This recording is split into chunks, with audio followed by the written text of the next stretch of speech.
Reflections on the Good News of Jesus Christ for the fifth Sunday of Easter from the Gospel according to John.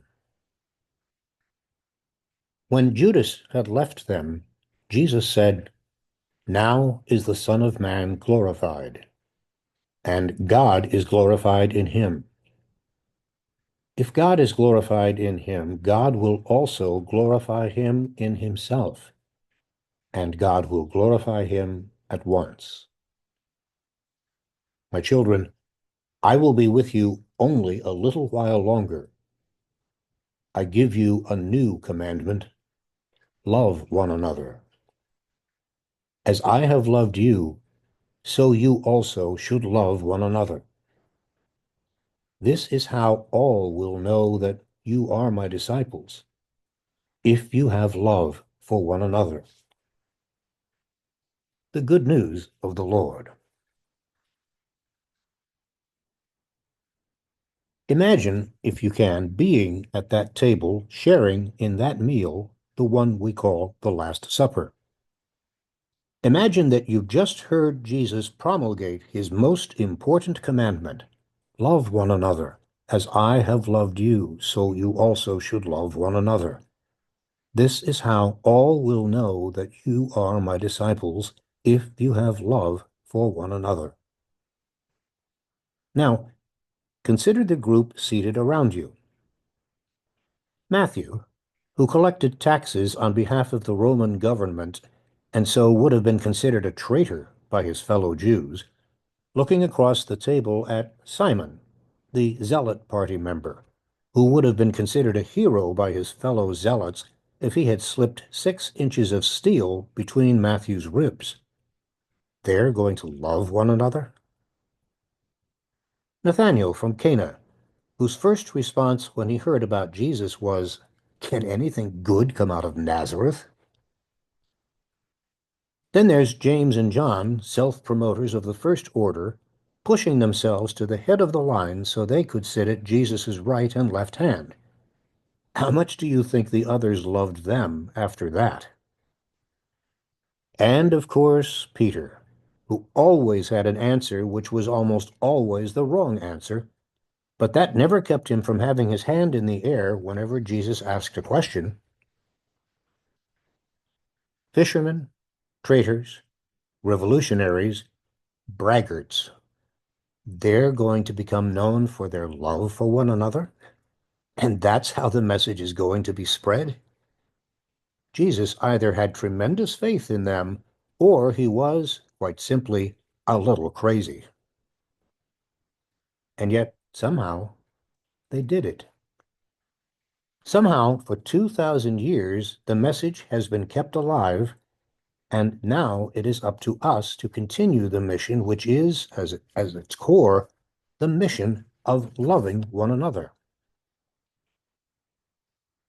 These parting words to his disciples before Jesus goes to his passion and death are the heart of his teaching and message. What is this message? Is it to be faithful in keeping the 10 Commandments and leading a moral life? Not exactly.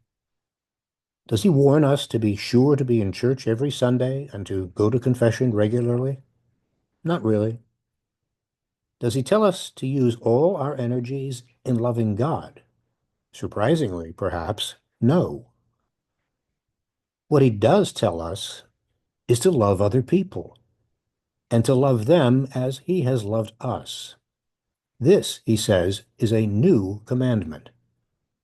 The Hebrew Testament told us to love God with our whole heart and soul and so on, and to love our neighbors as ourselves. Jesus has added a new element in telling us that the true test of discipleship is to love other people in the same way that he has loved us, by bringing healing and peace into every life he touched. And we might remember that these words lead the way to the greatest possible love that a person can show. That is, by pouring out one's very life for others, whether all at once, as Jesus did it, or one day at a time, as parents do for their children, as husbands and wives do for each other.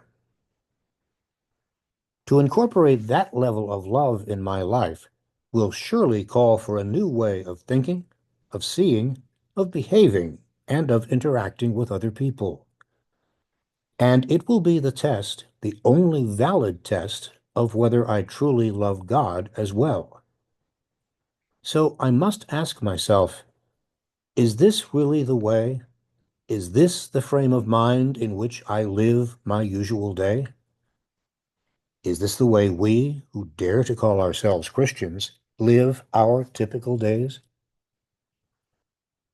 For it is clear that the disciple of Christ is not primarily an isolated individual person, but rather a person in relationships.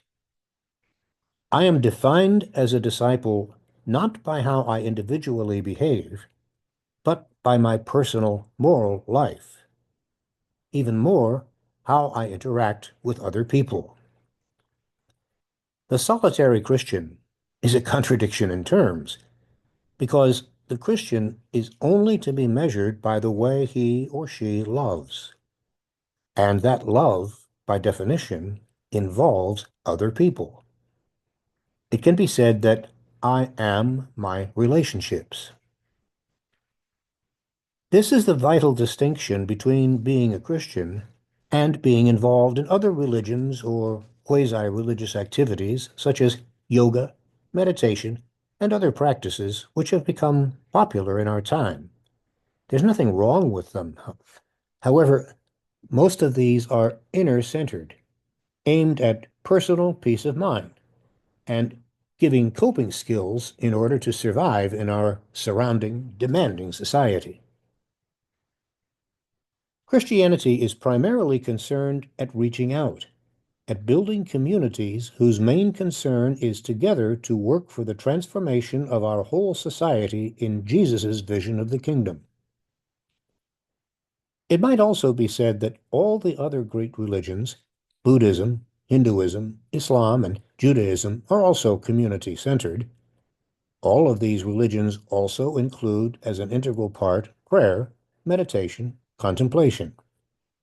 But the aim for us Christians is not just to help the individual cope, but to help with strengthening one's understanding and commitment to the common vision of the kingdom of God. Today's gospel calls for reflection on how I am a loving, caring, compassionate, and understanding person. Who are the people I really love and care for? Who are the people I cannot bring myself to love and care for, and why? Who are the people I never even think of loving and caring for, and why?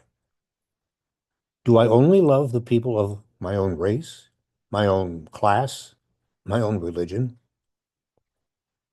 Do I care for anybody outside the circle of my family and immediate friends? For that matter, do I love and care for my family members?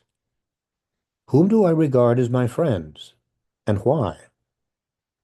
Do I love and care in any tangible way for people who need my care, however indirectly, even though I do not know them and they can give me nothing in return? For example, the poor, the addicted, the exploited and marginalized in my own and other societies? Finally, do I really love myself? A great deal of our difficulty in extending love and especially forgiveness to others is our own insecurity, the fragility of our egos, which can be so easily hurt. As disciples of Jesus, imbued with his message of loving in the way that he loved us, we are called to do the same, to give support to our fellow disciples, and to share our faith and our love with as many people as possible. The words of today's reading from Revelation are very suitable here. See, the home of God is among people. He will dwell with them as their God. They will be his people, and God himself will be with them. He will wipe every tear from their eyes. She was a researcher for the National Institute of Health. Her work focused on Alzheimer's and other dementia research. Then, in February, she was among thousands of federal employees who received a boilerplate notice alleging poor performance, something she pointedly says is not true. "I'm going through hell," she says. "I know I am a mother, I'm a wife, but I am also a person who was very happy with her career. They took my job and my life from my hands without any reason." He was a scientist, working on improving hurricane forecasts for the National Oceanic and Atmospheric Administration when he was fired in February.